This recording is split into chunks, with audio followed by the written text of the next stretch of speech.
Good morning, Producer Brandon. This is Chase Clanton with Hopkins Farms Broadcasting, and today we are talking to none other than Sheriff Austin Swing of the Bedford County Sheriff's Austin. Uncle Austin, how you doing today? Doing well. You doing okay, Chase? Doing well. I believe this is going to be our last show together, at least for a little while. Yeah. Well, all good things come to an end. That's right. Well, good deal. Well, I guess we'll start with our typical stats for the previous month, right? Yeah, that sounds like a good one. Okay. Of course, what I am doing or the stats I'm giving is from last month, which obviously was May.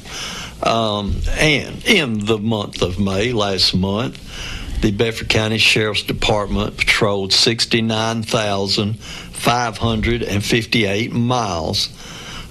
We served a total of 757 warrants, 234 arrests, and of course this changes on a daily basis, but the total inmates currently holding 358, and sure. total persons processed through the jail was 326. I look at that number and I think back when, and it's not like I've been sheriff for 50 years or anything, but back when I first came in as sheriff, we were in a jail that was built for 68 prisoners. Yeah, just off the square, right? Yeah, and now we got 350-something inmates. Yeah. Of course, back then, when I came in, probably was packing 200, double at least. And, I mean, they were sleeping in the floors and everything, and which is actually what, I guess, got us a new Justice Center and a new jail. Sure. But I think the state put us on basically probation, and I'm not talking about the sheriff's department, I'm talking about the county. Okay. The county to build a new jail and a new Justice Center. And in other words, you got to get it done. Got to get it done, or we're going to close you down. Okay. It's that simple. So yeah, all they had to, and I give credit to the mayor and the county commissioners at that time to have the foresight to not only just build a jail, but to go ahead and do the entire Justice Center. And it's so much safer and so much better, and it's just basically the way you've almost got to do it now, unless you're just an extremely small county. Sure. Yeah, you've got to have first of all, that's a state-of-the-art facility. I remember touring it when it first was, about to open anyways. And but you've got to have that space for people. Well, you do. And, before we had this, we would actually sometimes just walk the prisoners, take them out of the jail and walk them up to the courthouse. Yeah. And now everything's inside. I mean, they really never leave the jail in a way other than when they walk into the courtroom, and then when they're through in there, they're right back into the holding cells and into the jail facility. So, as I say, it's safer for everyone, and obviously works a lot better. And with the number of prisoners we got now, I mean, with that many prisoners, could you see us walking them up to that would be a security issue. Yeah, we only lost 10 today. Yeah, it's like, wow, what an improvement. Yeah, so it's good to have these new facilities, and I thank you for your leadership in that. Thank you. Let's see here. I'm not going to go over each and every thing, but kind of the highlights. The Bedford County Sheriff's Department, again in May, we did 311 investigations.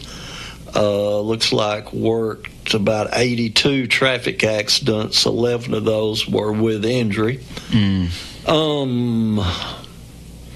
Motorist assist, we did 78 of those. Officers do a lot of motorist assist. You must do, yeah. They're good about helping people. I mean, that's what we're about, Well, grant you, we're not running the service station, but we are out there to help people. Well, your family does have a background in that, but that's not exactly the sole purpose of the Sheriff's Department, is it? No. We escorted, escorted 27. We transported 35 to various places.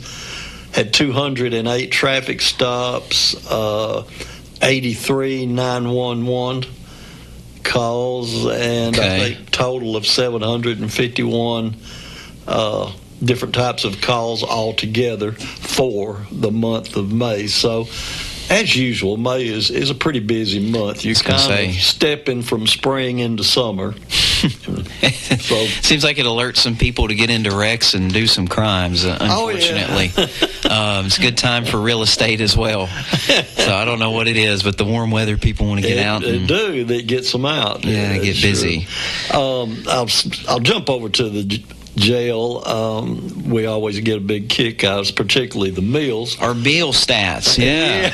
What's our cafeteria doing? That's right. This is the biggest restaurant in Shelbyville. 100%. We served in the month of May 28,689 meals. That's breakfast, lunch, and dinner. I think the state requires us to do 2 hot meals a day. Okay. That's it. However, we at lunchtime do serve, if they want it, a sandwich or something like that to hold them over. And usually a full stomach makes a better humored person anyway, well, whether in jail or out. Well, this is true. You don't want to see me or my wife having gone too long not eating. Get kind of irritable. A little irritable, yeah. We also, of course, feed the juvenile center, and which they're really coming along with the new building that's right almost beside us.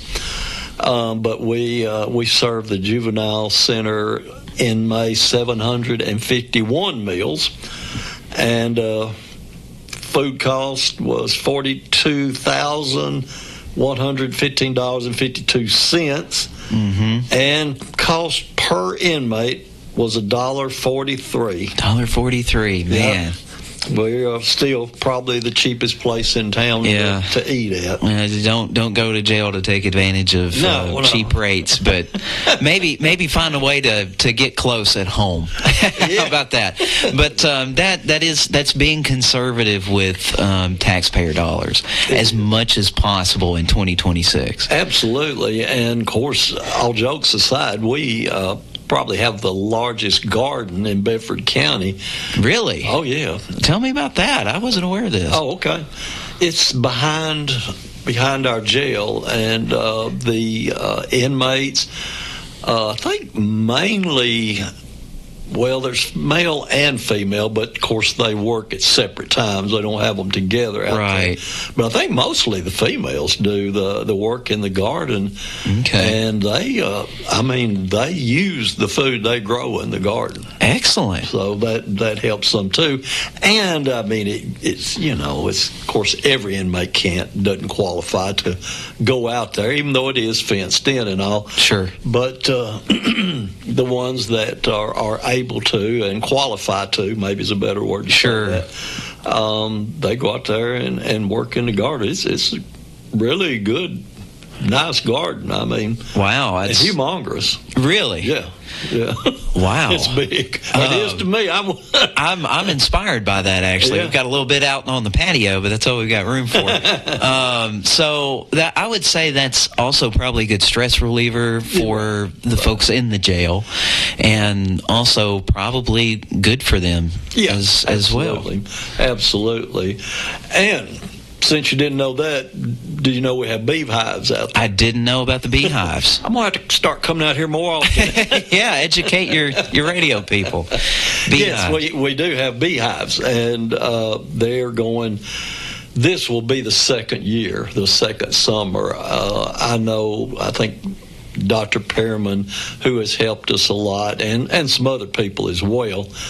But Dr. Pearman, after he retired from being a veterinarian, he really got into beekeeping, and he's very knowledgeable about it, and has really been a big help to us. And he said we probably the first year wouldn't get any that honey. They basically, the bees were building up enough to take care of themselves, but this year should be different. You know, we may have to get our own private labeled no way Bedford County Sheriff honey.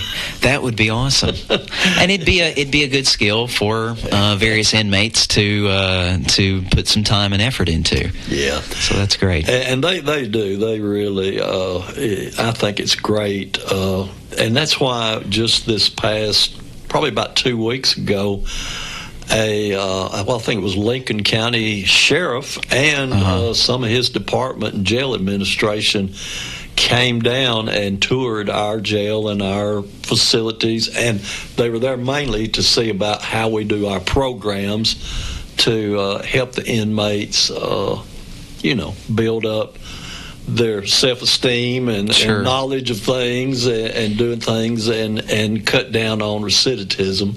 And it has certainly done it with us. And so they are, it makes me feel good that, we're doing something that other jails and other sheriff's departments are interested in. Oh, of course. Get involved in. Yeah. So, they want to come take notes and see what you're doing. Exactly. That's excellent. So I'm real proud of our jail administration, and Lieutenant Cook he's kind of the chief gardener. He's over the programs, and but he doesn't do it alone. It takes a lot of them at the jail to get it all done, and I'm appreciative of what they do and how they do it, and I think the inmates that are in jail do as well, because they know that they're trying to help them.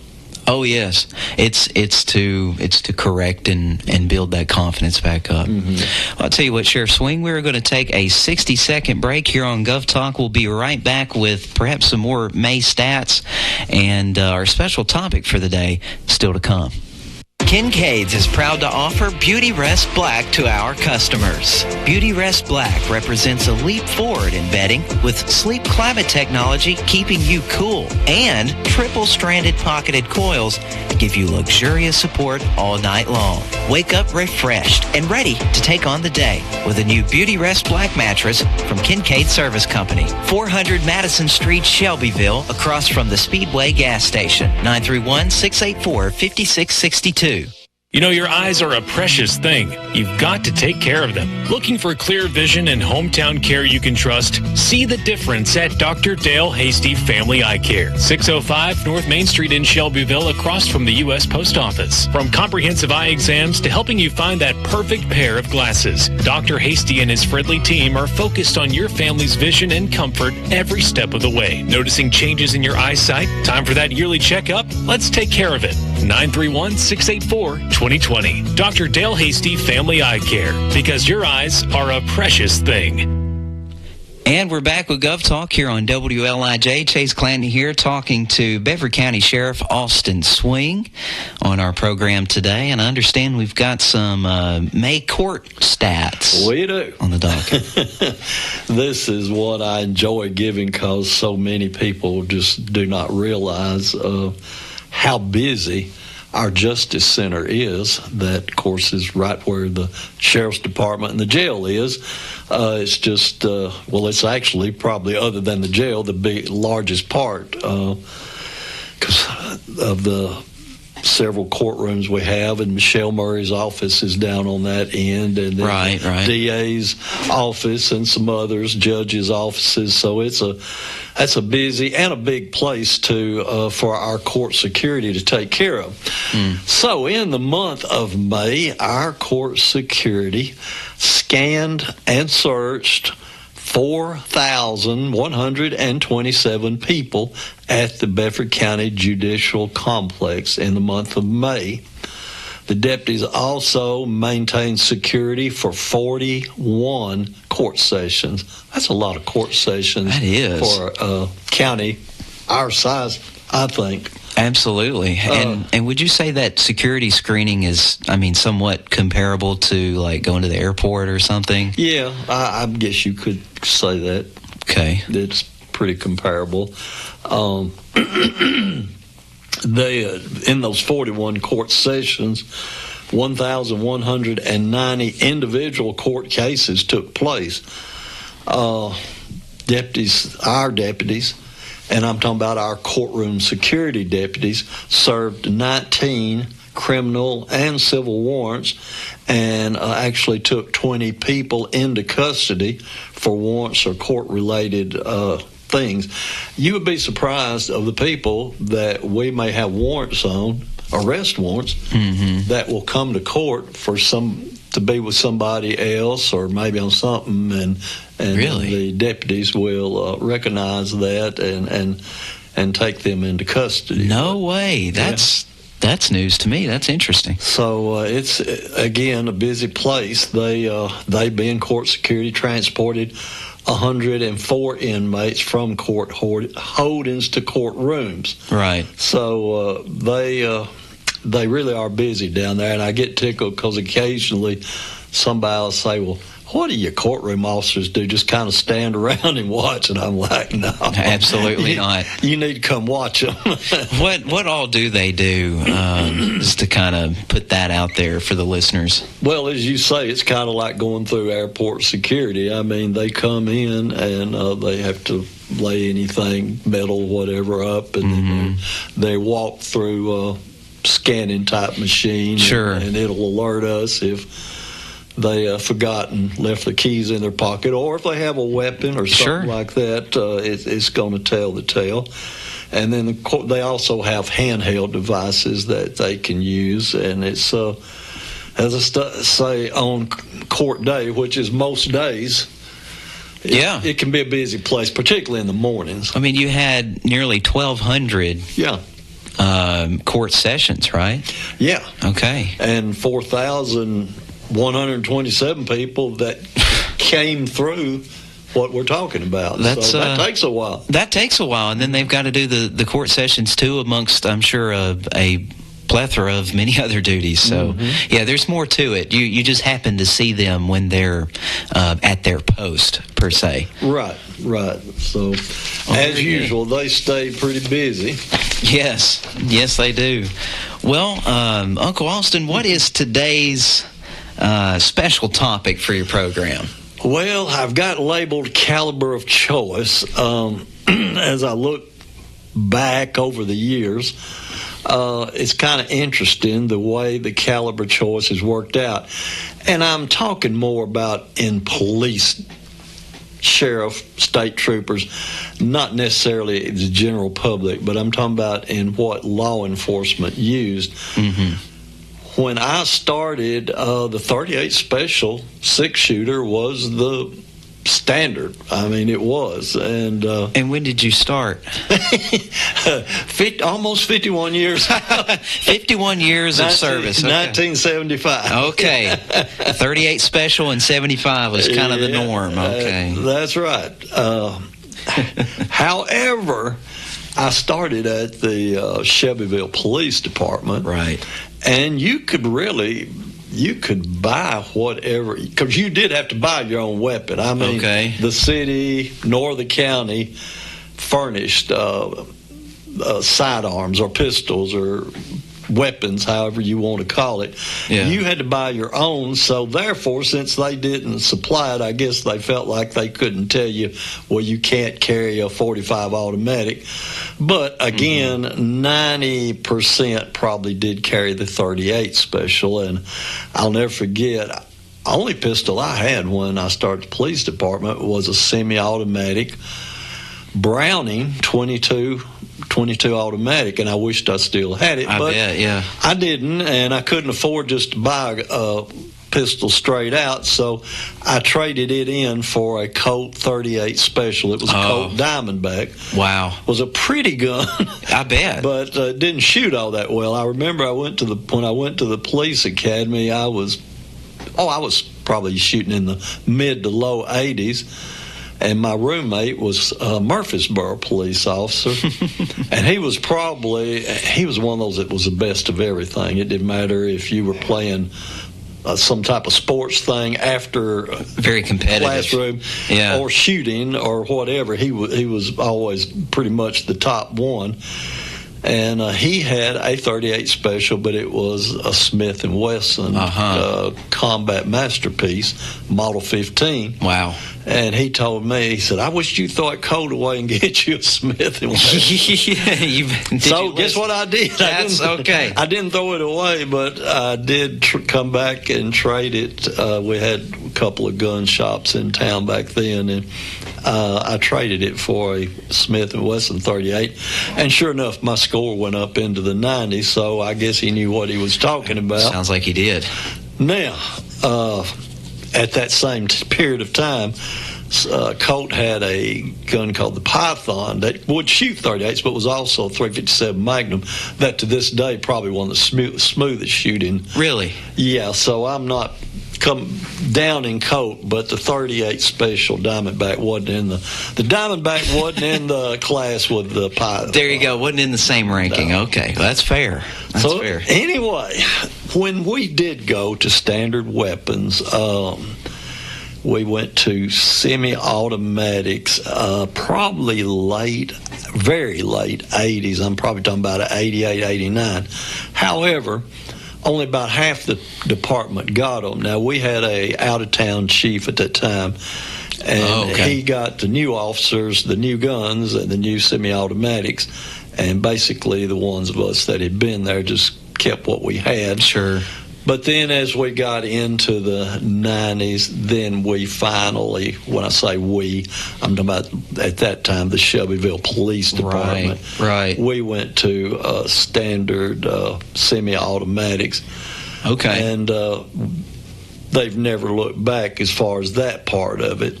Yeah. There's still actually a lot of departments that carry 40 caliber, which we did for a while at the Sheriff's Department. Okay. 45 caliber, which I think the police department's still carrying. Okay. And 357. However, many and maybe most have gone back or gone to the 9mm. This seems to be a relatively standard caliber. It does. For law enforcement these days. It does. Well, the 45 is probably a great weapon. It's got a lot of knockdown power, but not the power that just keeps going through people.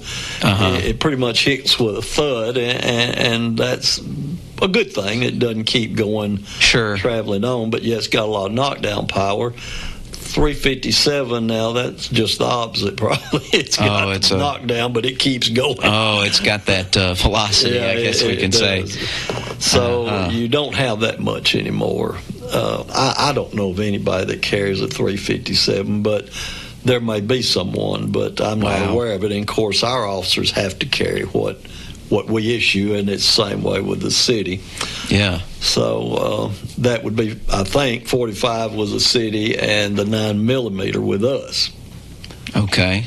As many know, the FBI and I'm getting a little ahead of myself. The reason we went back to 9mm, number one, the 40 calibers we had, the company, I think it was SIGs, recalled them.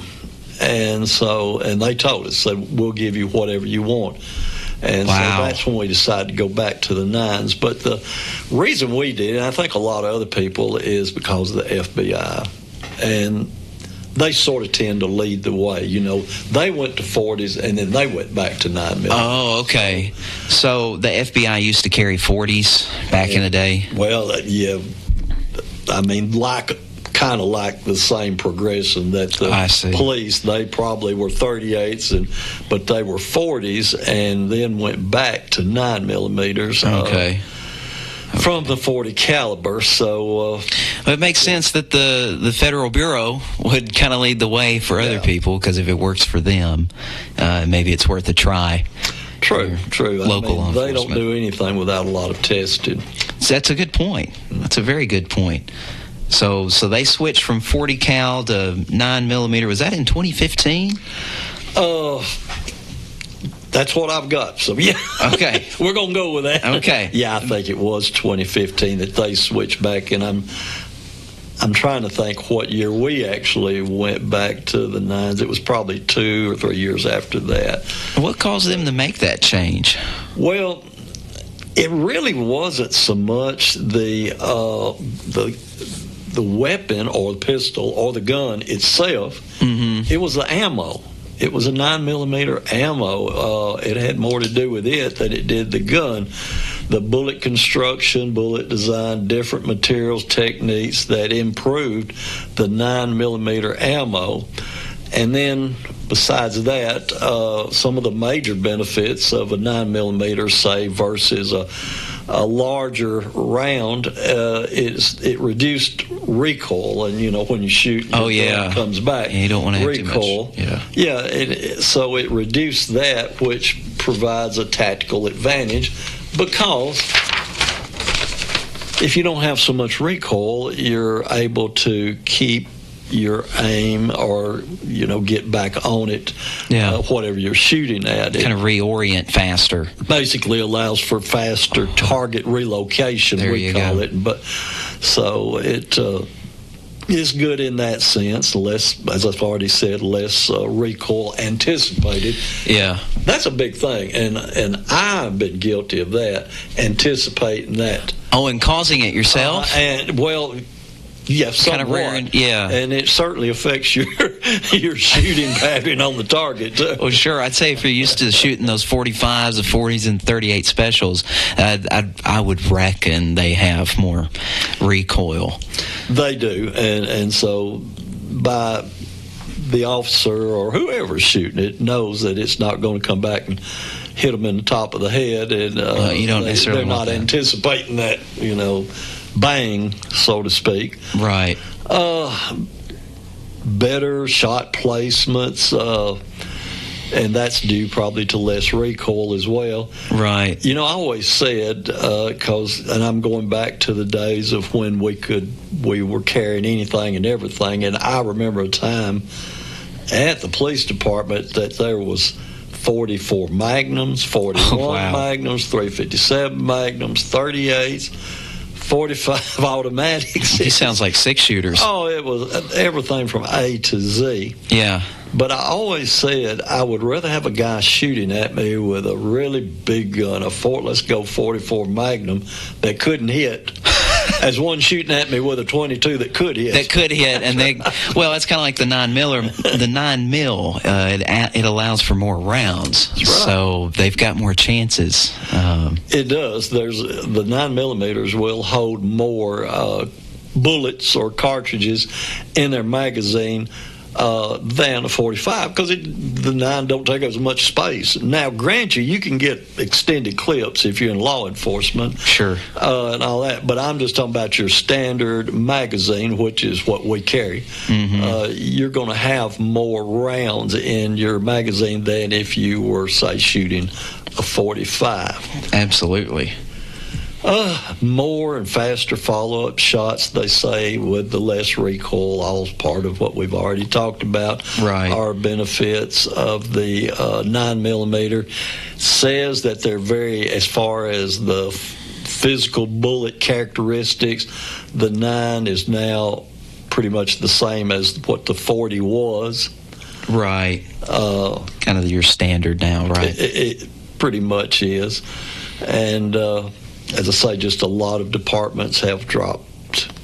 I don't know if drop back is the right word, but gone back to the 9mm. Yeah, they've dropped back from the 45 caliber there. And again, no knock on the Ford. That's a very good caliber, and probably even more so for city police. Sure. Because where you've got more people, you don't want a bullet that's going through one person and hitting two more. Yeah, that's an issue. But that 45 does have that good stopping power. It really does. It will knock you down if you get hit with it, and it's one of those. Even if you've got on a bulletproof vest, it's probably going to knock you down. Really? Wow. Break some ribs while it's at it. Gosh. But that's better than going through you. Yeah, absolutely. I think if I had to choose, I would choose that.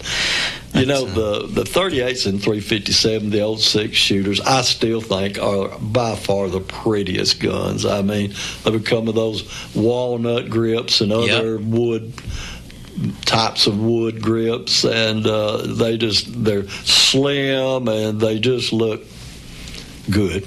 Yeah, absolutely. I think my Uncle Billy Clanton had this gun, I believe, and now, of course, he has passed, and my father has my grandfather, C.J. Clanton's, I think it was a Colt 38. I think that's what it is, and it's a beautiful gun. He kept took great care of it, and you're right, it's a beautiful gun. It's got that wooden grip. Oh, yeah, they are, and they just, I don't know, I guess because I started out with them, I mean, to this day, I like them better than the semi-automatics, but you can't put officers out there with a 6-shooter. No. And the general public got 12 and 14 rounds. Or they've got, the bad guys got 12 and 14 rounds. It just wouldn't be a fair fight, so we not at all. So anyway, the revolvers, I guess, are gone forever, at least as far as police and deputies are concerned.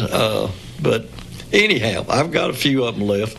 Sure, very nostalgic, I'm sure, especially with you said 51 years of service, by the way? Just about. Just about. Okay. Yeah. So we'll say over 50, and thank you for those 50. Well, good.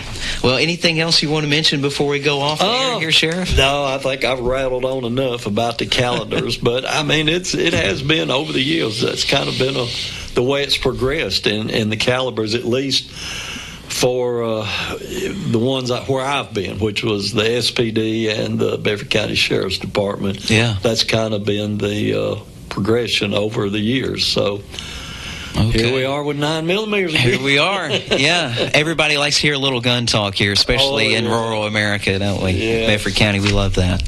Yeah, we're in Tennessee. They like it. Yeah, we do. We are in Tennessee. Well, Sheriff Swing, thank you again for your 50 years of service, and it's been a pleasure to do these programs with you. Perhaps you'll have one more, if your schedule allows for it, next month. I'm going to try. We'll see what we can do. Well, thanks again for coming in today. Thank you. Sheriff Swing. And this is Chase Clanton on behalf of Hopkins Farms Broadcasting for Gov Talk, where we do all kinds of programs like this every month. We will see you next time.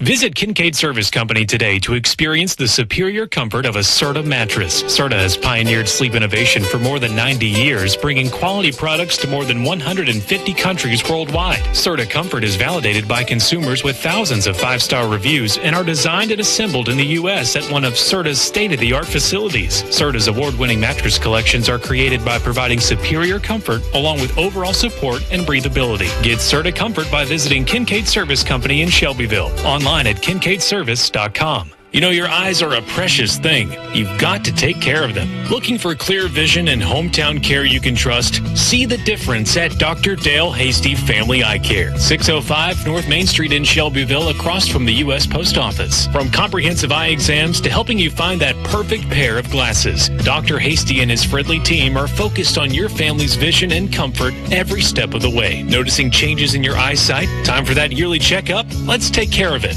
931-684-2020.